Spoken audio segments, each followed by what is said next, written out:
All right, Matt Davenport here, and we're here with the band Alice out of California. Say hi, everybody. Hello. Hi. This How you is really doing? cool. This is really cool. So, Alice band out of California. We're going to start with Sasha. Sasha, tell me a little bit about the band for those who are unfamiliar, have maybe never heard Alice before. What kind of music does Alice present? That is an excellent question. We ask ourselves that all the time. Hmm. So when you hear Alice, please let us know what kind of music you think it is. It's kind of like dreamy, synthy rock, electronic. It's really dancey. It's there's a lot of jumping involved, Okay. and but it's also very almost orchestral. Everybody plays many, and well, almost everybody plays many instruments, and it's a I don't know, it's super fun. I would kind of describe it if I lived in the world of Blade Runner or maybe Cyberpunk 2042, that if I were to go into a club, this is the kind of music I would hear. Ooh, I Yeah, like it. we definitely get a lot of comparisons to like goth industrial. We get like alternative rock sometimes. We get like all across the board, honestly. But I love your description of that. And maybe like ethereal rock, Yeah, if that's a yeah, that's category. awesome. Okay, okay. Yeah, the other day So, someone yeah. mentioned Enya. They're like, "You guys sound like Enya," and I was Oh, like, wow. "Okay, Yeah, I'll go we'll with take that." that. That's a Yeah. pretty good comparison. And so, Tash, tell us about your stage presentation because I don't recognize anybody without the face paint. Um, well, we're all theater kids. So one of the things that we love to bring into our performances is the element of theater through we'll wear face paint. We have a light show programmed that Steve, our drummer, programmed, and we love to include the audience as well. So and some people like to come with their faces painted as well. So Okay, and those people we would call what? What do we call our fans? I know BTS calls their fans Army. What does Alice call their fans? The ours is Mad the Mad Hatter Hatter Army. Army. Hmm. Nice. And so obviously there's a little bit of I'm guessing a Alice in Wonderland to the start of the band. Maybe Scott, you can speak to like how the band formed and took your influences from and came up with the name Alice. Yeah, sure. Well, we actually started the band after touring for a year with another band. It was me, Tosh, and Gordon.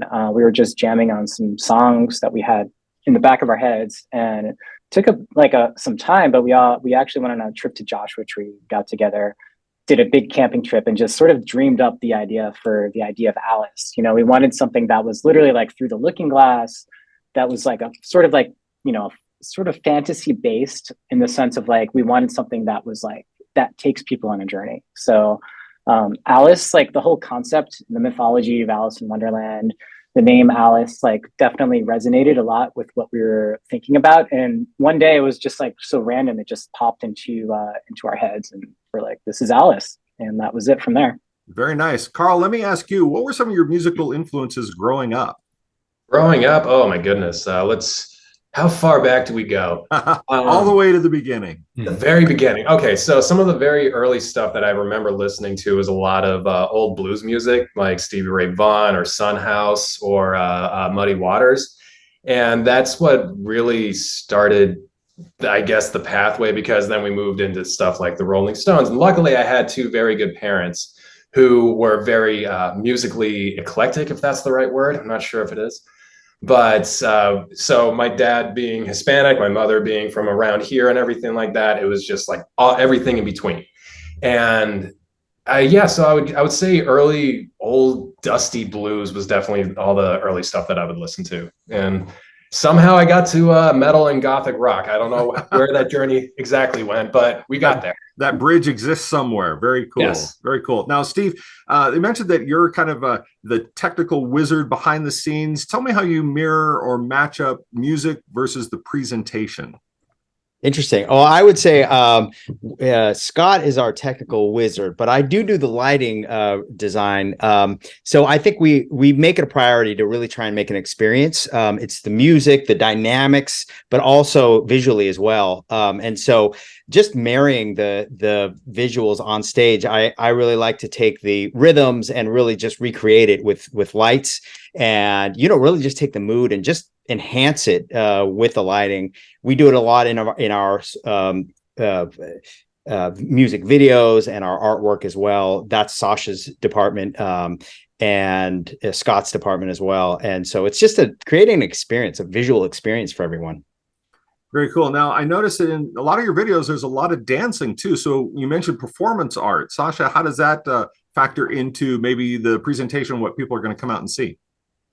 Well, like Tosh was saying, we're all theater kids, and some of us do have a dance background, and we're very lucky we get to work with some amazing dancers here in LA. Like, we have a really beautiful community of performance artists and dancers, and it does influence our stage show. We're very active on stage. We feel the music with like every fiber of our being, and try and give that to whoever happens to be in the room, you know. And so I feel like the performance aspect of Alice is very it's very high. The bar is high. We get very excited, and we love what we do, and we love doing it with each other. Like, I mean, how good is life, right? You get to do your favorite thing with your favorite people, and that shines through. That's very cool. That's very cool. Okay, so we have the performance coming to Pocatello. It's going to be at the First National, and that's going to be Tuesday on the 25th. You guys are launching your tour tomorrow, and this is kind of a West Coast tour, Western United States tour. Where all are you going to be in this tour? Well, we're playing a couple of shows in Northern California to launch it, and then we're going through Oregon and Washington, playing a couple of shows in Idaho, also Colorado, and we're ending playing a goth fest in Albuquerque. It'll be the first New Mexico goth fest, and our last show will be in Flagstaff. So you're right in saying the western half of the US. Fantastic. And you guys go all around the country, all around the world, and it's pretty cool. I was looking at your guys' past tour schedules, and yeah, you play a lot of you play some anime conventions, and you also play you play a lot of places. So that's pretty cool. So it must be nice to kind of be in and around the Western region. So we've got that coming up. That's coming up the 25th at the First National Bar, and this is a free concert, isn't it? Yes, it is. Yeah, very cool. Very excited. We want to invite everybody to come out. We've got the doors opening at 7:00, and just, you know, have fun. It's going to be a blast. So, Sasha, if people would like to find you on the interwebs, where can they do that? IlikeAlice.com. So that is the easiest place. But we're also on all the socials, on the Facebooks and the TikTok and the Instagram and the Twitch. So we're there as well. And the threads. And do we have the threads? Yes, we do have the threads. We have the yeah, Alice Music Official. That's Very amazing. Cool. Alice Music Official. All right. So once again, the 25th, Tuesday at the First National Bar. We'll be out there. Would like to see everybody come on out and listen to some great music. For Alice, for all you guys, hey, thank you so much for making the time for me. You're going to go out on a tour, and you're just gonna crush it. Thank you How so about much, that? Matt. Thank So you. excited.